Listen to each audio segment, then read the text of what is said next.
The financial advice on TikTok is an absolute disaster. I can barely make it through this. I'm so excited to watch the next row of TikToks we've got. We've had these sent to us. We've not looked at them. And we're going to see what type of advice is being thrown around on this platform. Let's go for it, TikTok. No, I'm not talking about a brick and mortar or a retail store, but a legal entity like an S Corp or an LLC. First and foremost, you can pretty much claim everything as a business write-off. Your phone bill, your mortgage, your rent, your car bill, your gas, your food, that can all be written off. Two, if you have any kids, you write them down as workers, you can collect $12,000 a person. You have 4 kids, that's $12,000 a piece. It's $48,000 a year you can deduct the tax. If they're working. Next thing you can do rent out your house to your business for up to 14 days and $14,000. You could also add that to the list. So that's $48,000 plus $14,000. You can go to the store and pick up a brand new SUV and pay nothing for it. It's completely write off 100%. And not to mention the depreciation you could do on any of your real estate properties. Yeah, you put 3.5% down, but you could depreciate up to 100% of the value of that entire building. As if you bought it all cash. You could do that up to 30 years. Oh, and if that didn't sell you, this one's really going to get you. You could actually buy stocks under your business name and write off your capital gains on every single one of those stocks. What is going on? What an amazing place this platform is. Hold on. How do I stop this here? There was so much wrong with that video.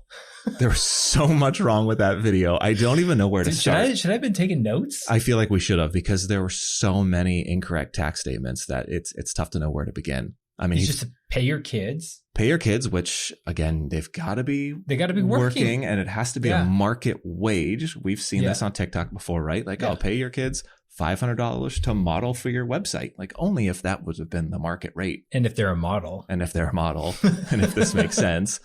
Like, it's not as easy as just paying your children and doing nothing. He mentioned the well-known Augusta rule in there. That was the rent your house for 14 days. Yep. Now, that's good when you're doing it personally, but once you throw a business in there and you rent it to your own business, you better have an arm's length transaction. You better have a true business purpose for being there. Yes. It better be a market rate that the business would have paid. You need to keep really, really good documentation of what happened there, why you had to go there.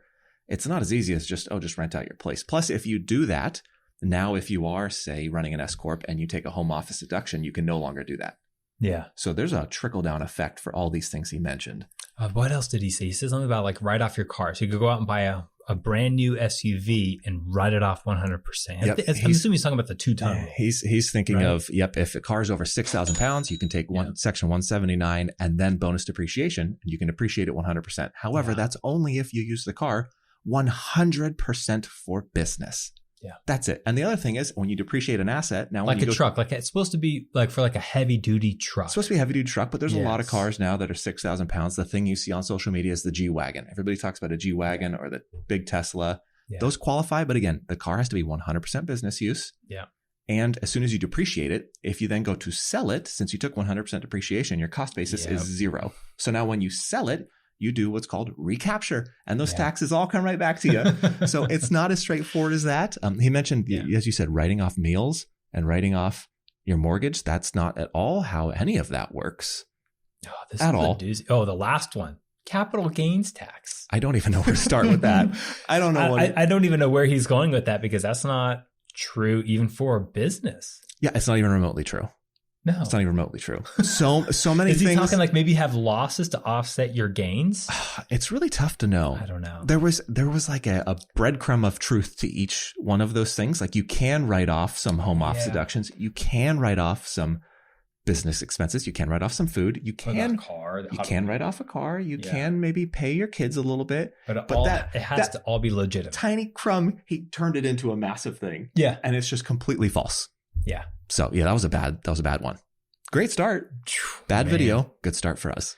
Man, I love Twitter. Okay, next one. This is the easiest way to become a millionaire. If you have absolutely no morals. I once interned for this venture capitalist that I met through my therapist. George was a scumbag that got sued by his partner for embezzling money, but that's a different story. I used to tell him, George, I don't know what business to start. And he would always tell me that the easiest way to become a millionaire was to start a charity. He told me to go start a charity while I was in college, raise money by using college students to do can collecting on the street. Then once we raised more, to go start pitching larger donors. Well, you might be asking, how do you become a millionaire off of that? Let's say the charity raises $1 million. It just so happens that it costs the charity $900,000 a year to put you in charge of running it. Because you're a valuable executive. This guy literally had his own charity on the side that he would donate to, write the donation off on his taxes, then use the charity to pay for all of his expenses. And he just started expensing everything to the charity. And the likelihood that a charity gets audited is very low. Is this charity fraud? Not if you ask George, and the dude's a millionaire. So he's just saying commit tax fraud because chances are you're not going to get audited by the IRS. Yeah, that was really bad. I don't think there's really anything that needs to be said about that one. That was really, really bad. What? Yeah, that's crazy. He put the disclaimer like as an overlay on top of as he's talking about doing all this bad stuff.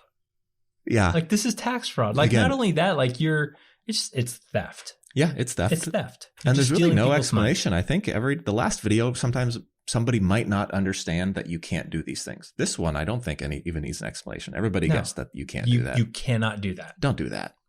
Can't do that. Don't do that. TikTok, man, something else. All right. That's unbelievable. What do we got next? What do we got? Let's see. Let's see. Here's one of the smartest financial decisions to make right now. Hey man, I want to start investing, but there's so many things to invest in. Where do I start? No problem, man. I got you. One of the best things to invest in right now is gold. Yeah, actually, I have heard that that's one of the best inflation hedges, but I don't really want to invest in that because then I'll have to have a whole bunch of gold bars laying around. Nah, man, no need for that. Just use Glint. Glint, what's that? Glint is an app that allows you to buy gold and spend it just like regular money. While your money is fighting inflation, you can still regularly use it. Wow, I'm definitely going to download it in the App Store. Glint? You ever heard of Glint before? I've never heard of that, but I can tell you it's not going to work that way. No. It's not at all so how instead of just work. like keeping your money in like cash deposit, is this going to be like in gold futures or something? That's what it roughly sounds like. This sounds like what a lot of crypto loans have been doing. Sounds like give your money to this app. They're then going to potentially maybe pay you some sort of interest. I don't know. I've never heard of this app before. So like crypto.com, right? Something like that. Potentially something like that. And also gold's also just not that great of an inflation hedge. So we're going to breeze past that part for now and just touch on. I got to say something. Just touch on. All right. I got it. We just wrote a piece on this. So go to our website on our blog page, bullowcapital.com. We just wrote about this, how gold is actually not a great inflation hedge. So I don't remember the numbers off the top of my head, but I wish I would have in preparation for this TikTok. Since 1790, right? They tracked high inflation. They went like all the way back to 1790. They tracked all the periods where inflation was 5% or higher. And there was like 30 different instances. 39 years. 39. Yep, that was 39. And only 33, right? Exactly one third of those periods, gold actually outperformed cash. Yep. That's it. Only 1/3. 2/3 cash performed better. And the net gold average annual was negative 8% return during those high inflation periods. Yes. And then there was a correlation between if the high inflationary period was a long period of time, saying like 10 years or longer, then gold actually did outperform. But during those shorter inflationary periods, it didn't outperform. And how do you know if it's going to be long inflation or short inflation? You only know afterwards. Right. So going all in on only gold in hindsight is a bold play. Yeah, I mean, there's a lot of bad information out there. And to put all of your earnings into this checking account where it's going to be priced to gold, I mean, it's basically just like saying, hey, I'm just going to put all my like checking account money into like the stock market, something so volatile. Gold's very volatile. Yeah, it doesn't make sense. There's a really simple rule of thumb, right? This is a really good rule of thumb. If it sounds too good to be true, it probably is. And it makes no sense why you could give money to an app that's going to then buy gold, but then they're going to let you just take distributions from that. What the fees are going to be without, like I don't even know. I'm going to have to look it up after this to see what's going on with this app because I'm curious. It's a great name, Glint.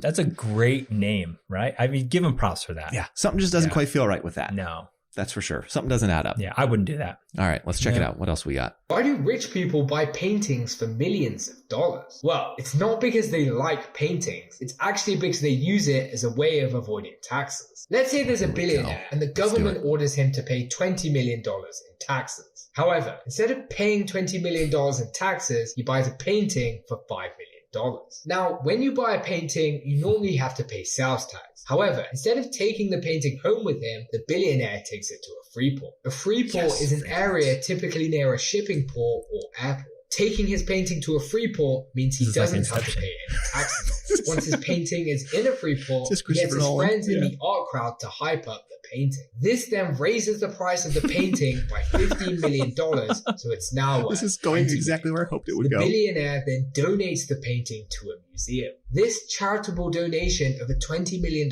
painting gets him a tax write-off, and he ends up not having to pay his original $20 million in taxes. The IRS orders you to pay. I like how you just started out. They order you to pay $20 million. Wait a moment. For what? Do digest that. Okay, so we've Did got... you make $100 million that year? We've got a person who owes $20 million in taxes. He doesn't want to pay taxes, so he buys a $5 million painting, stores it in a Freeport so he doesn't have to pay sales tax, and then he has his friends bid up the price of the painting to $20 million. Then he donates the $20 million painting. He gets 100% tax write-off. That was his Did pitch. I hear that? Yes. That's the way I understood it. Ooh, okay. There's a lot. There's a lot to digest there. Charitable deductions are a unique thing. They work in a number of ways. So this is artwork, right? So for starters, to get a market value, right? So he said he bought it for $5 million. So we can't just ignore the fact that this person now just spent $5 million on a painting. Yeah. So we're $5 million in the $5 hole million to painting. start. So now we got to make up that $5 million. And the plan was it appreciates to $20 million based off of Not appreciates. it. He's going to get his friends to bid it up. artificially bid. It's like a penny stock, right? Like he's Yes, just going to that's what artificially that bid up sounds this like. penny stock. This is beautiful. I love TikTok. So first of all, anytime you donate something over $5,000, it has to have a qualified appraisal. So somebody's going to have to come in and appraise this work of art. And it's going to have to be actually somebody in the field of art, right? So you can't just say, hey, my buddies all say this is worth $20 million. The second thing is to get Beauty is in the eye of the beholder, though, Peter. This is true. It's a nice artwork. Maybe I drew it. I don't know. The second thing is you have to hold to use the fair market value. So $5 million is his cost basis, right? And then $20 million is what he's claiming is the fair market value. To be able to deduct the fair market value, it has to be a long-term asset. So you have to have held it for over a year. So if this person is saying, hey, I've got a tax bill, I'm going to go buy a piece of art, raise the price, then donate it. That will have happened. You'll have to have gone in the past and bought that before you even knew about your tax bill. So there's one doozy there. Yeah. Another one is you're only going to get a deduction based off of your AGI. So if you donate a piece of art and you deduct the fair market value, you can only deduct up to 30% of your AGI. Yeah. So if this person were to be able to deduct $20 million, he'd have to have like basically a $60 million adjusted gross income that year. It might happen because he's got a $20 million tax bill. Yeah. Who knows? But wow. There's a lot to take in there. It's not just as simple as buying a piece of art, having it fraudulently increase in price, and then donating it. Plus, the charity also has to be a use charity. So if you donate that to like a museum, a slam dunk way of doing it. I mean, every multi-millionaire would be doing Again, this goes back to the past app. Everybody would be doing this if it was just this easy. If you could start a business like the first one and just deduct 100% of everything and pay your kids, everybody would be doing that. Yeah. And if you could just give your money to an app, beat inflation, and just take all the money out and your money's still in there somehow, everybody would do that.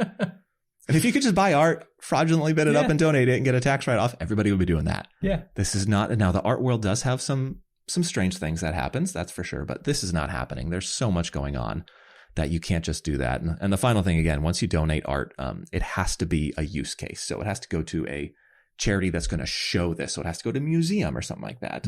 Can't just go to a private foundation. If you do that, then you only get your cost basis. So this person's not getting a $20 million tax write-off. No, it is not happening, but it sounds cool on TikTok, and I'm sure it got lots of views. Yeah, no, he got his views for that and followers, I'm sure. Yeah, so, pretty good. Yeah, good for you. Impressive stuff. All right. Is that it? That's it. That's all we got today. Right.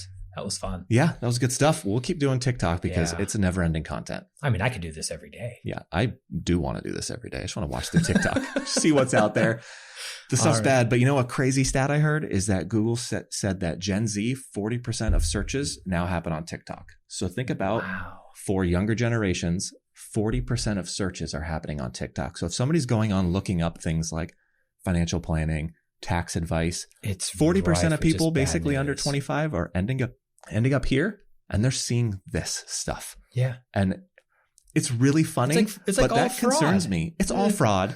It's crazy. And it a little piece of me dies when I watch these videos, as much as I laugh because I think about all the people that are getting into finance, starting a career, and they're starting to think about their personal finances, right? And what do I do with my 401k or my benefits? You know what the worst part is reading the comments where people are like, wow, this is so useful. Thanks for the information. Yeah. How do I get one of these? Yeah. How do I do this? And some of these people have a lot of followers. It's like, what? No. Don't do that. Don't do that. Please don't. Yeah. Okay. Well, All that's right. it. Thanks for watching. I appreciate it. We'll see you next time.